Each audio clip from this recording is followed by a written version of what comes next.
Joy, a beautiful girl, was preparing to go to work with her fiancé, Mason, one morning. As they were about to part ways, Joy gave Mason a special drink she had made for him because it was his birthday.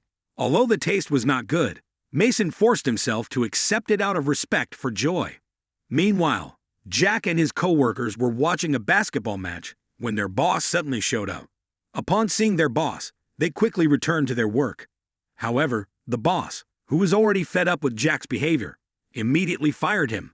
In response, Jack challenged his boss to a one-on-one basketball match, with the condition that if he wins, he gets a second chance, but if he loses, he will quit.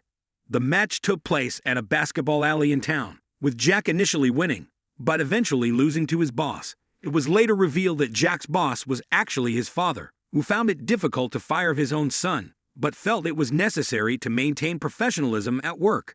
Later that evening, Joy and her friends prepared a surprise party for Mason's birthday, with Joy revealing a special gift she had for him, a vacation ticket to Las Vegas.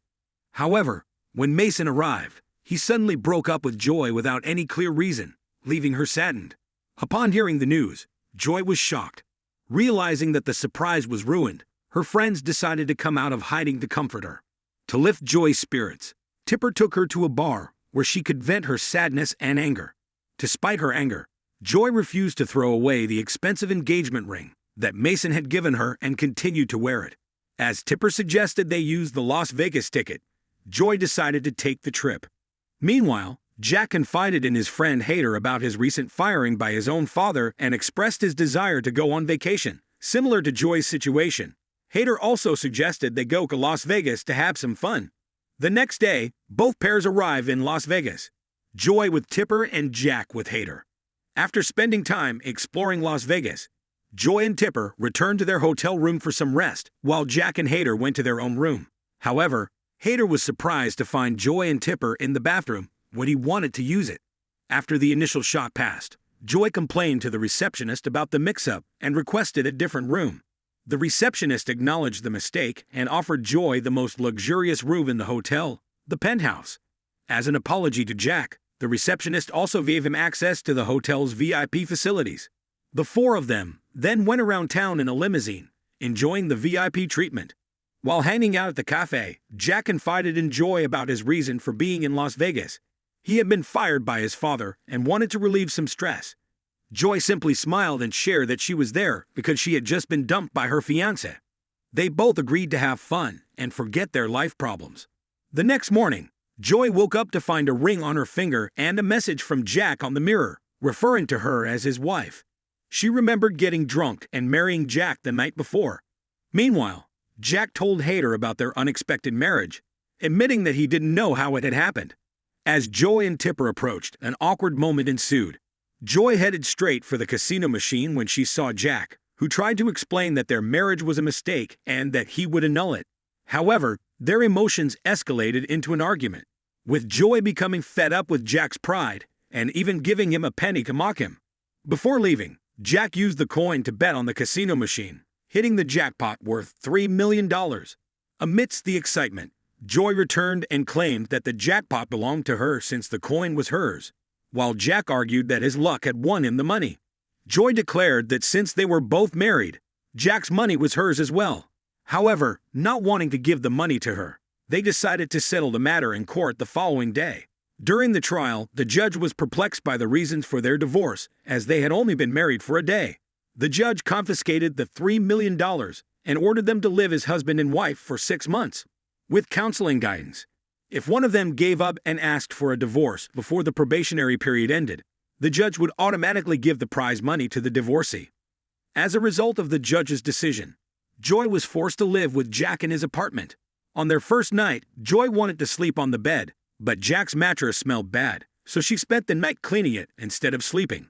They tried to annoy each other intentionally, hoping that one would give up and ask for a divorce before the 6 months were up. Despite their attempts to mess up each other's lives, they pretended to be intimate and romantic during counseling sessions. One day, while exercising with Tipper, Joy confessed that her life was a mess because of Jack. Tipper had an idea.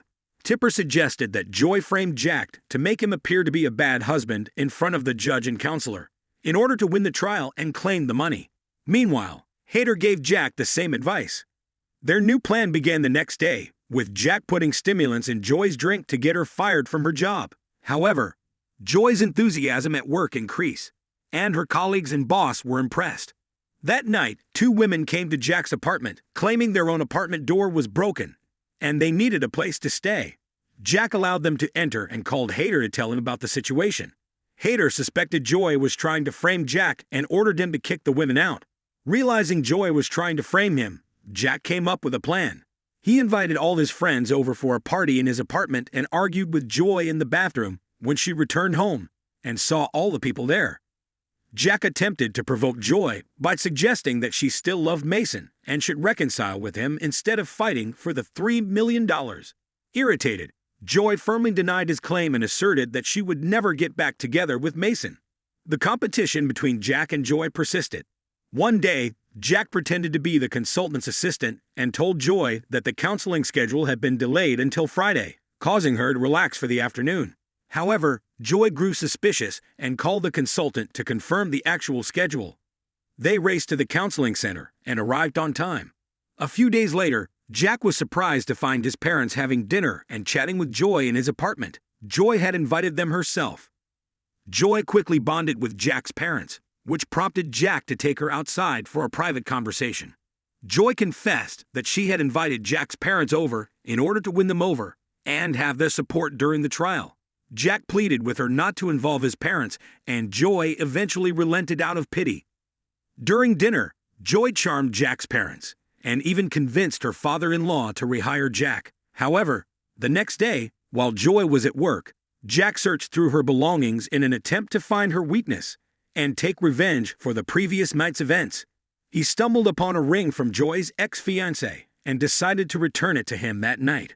Jack lied and told Mason that Joy still had feelings for him and hadn't moved on. Jack informed Mason that if he wished to reconcile with Joy, he could meet her at the park the following day. The day after, Jack organized a family gathering at the city park, and Joy invited Tipper to join them. From afar, Joy was amazed at how Jack was enjoying playing with his niece. Suddenly, the annoying Jack she knew disappeared, and in his place was a kind and loving man towards children. Jack then invited Joy and his niece for a walk together. While Jack was in the bathroom, Joy was surprised to see Mason there. Without hesitation, Mason asked Joy to get back with him. But to his surprise, Joy rejected him, saying that she had found someone better. From a distance, Jack overheard the conversation and felt relieved. Days later, Jack informed Hader that he had been invited to a party organized by Joy's company. Hader suggested that this was a good opportunity for Jack to trick Joy. But surprisingly, Jack seemed unsure. Since the incident at the park with Mason, Jack was afraid that he might lose Joy for real one day. Unknowingly, Jack started to develop feelings for Joy despite her annoying behavior.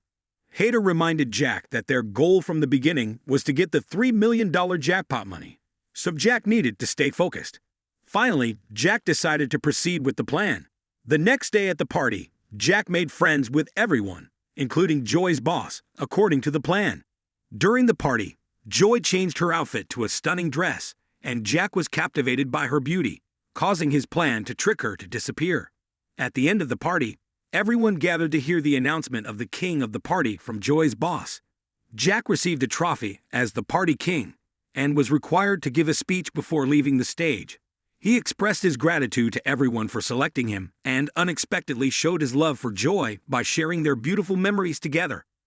Deep down, Jack knew he had fallen in love with Joy and couldn't hide his true feelings any longer. Joy was moved by his sweet words. After the party, they headed home together, and Joy shared an unforgettable memory of visiting a lighthouse by the beach. Despite feeling free and peaceful there, she had not been able to visit again due to her busy work schedule. Weeks and 6 months had passed since they began living together, and the trial day arrived without them realizing it. However, before going to court, Joy met Mason in front of their apartment, who still wanted to get back with her and gave her an engagement ring that Jack had given him. Joy was left speechless, knowing that Jack had planned to reunite her with Mason to win the money. She was disappointed to realize that Jack was only after the money and had lied to her, despite their sweet memories together. As the trial began, The judge asked whether they wanted to continue living together after the 6-month probation or continue with the divorce trial. Without waiting for Jack's response, Joy's lawyer immediately announced that Joy wished to proceed with the divorce. She assured Jack that he need not worry about the money, as she was giving up her claim, and he could have it all. Jack was taken aback by Joy's decision. After returning the ring she had given him earlier, Joy bid farewell to Jack and left. That night, despite winning a large sum of money, Jack was unhappy. He realized how much Joy meant to him and stumbled upon a photo of the lighthouse Joy had mentioned before. The following day, Joy's boss announced that she had been promoted, but instead of accepting it, Joy resigned. She explained that she had been too focused on work and had lost sight of her own happiness. Meanwhile, Jack confided in his parents about his fake marriage. His father reminded him that even if the marriage was fake, his love for Joy was real. He urged Jack to go after her if he truly loved her. Inspired by his father's words, Jack set out to find Joy. But no one seemed to know where she was. Remembering the lighthouse, Jack borrowed Hader's car and headed there. At the lighthouse, amidst the serene sound of waves and the wind blowing, Jack finally found Joy. There, he poured his heart out to her. As Jack reflected on his behavior since their marriage, he realized how annoying he had been to Joy and asked for a second chance to make things right. He promised to be a more reliable husband to her. Jack then knelt down and proposed to Joy, who was touched by his words, and replied that she was willing to give him another chance and get back together with him. Make sure to subscribe and turn on notifications to stay on top of all the latest recaps and never miss a beat. Thank you for watching.